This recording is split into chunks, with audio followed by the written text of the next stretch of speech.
Gallivy Records, baby. One say big up Monster, one say Gallivy Records, big up Glory.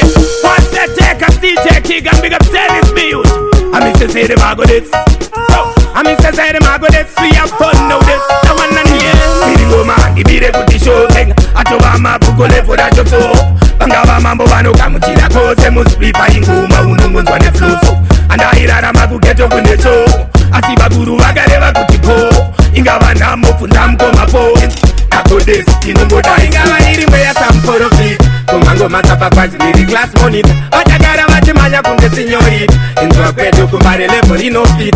Ingaba irimwe ya samporofit. Kumango masapa kwaji niri class monitor. Wachagara wachimanya kunge signorit. Inzwa kwetu kumbare level inofit.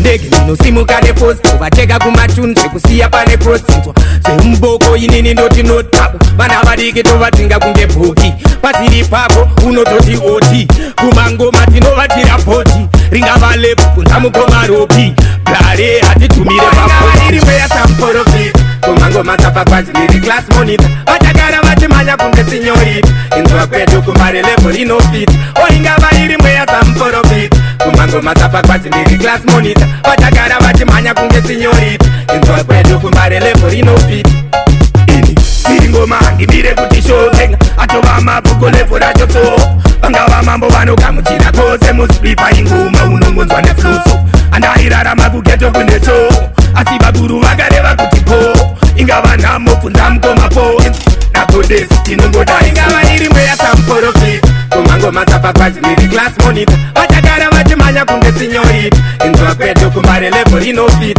Ingaba irimwe ya samporofit Kumango masapa kwaji niri class monitor Wachagara wachimanya kunge signorit Inzwa kwetu kumbare level inofit Ndege nino simu kane post Wacheka kumachunche kusiya pane prositwa Mboko inini ndoti notabu Bana badike tovatinga kunge boki Pasiri pako unototi oti Kumango matino vatira poti Ringa valepu kunzamu komaropi Blare hati tumire vapoti Irimwe ya samporofit Kumango masapa kwaji niri class monitor Wachagara wachimanya kunge signorit Inzwa kwetu kumbare level inofit Ingaba irimwe ya samporofit Kumango masapa kwaji niri class monitor Wachagara wachimanya kunge signorit Inzwa kwetu kumbare level inofit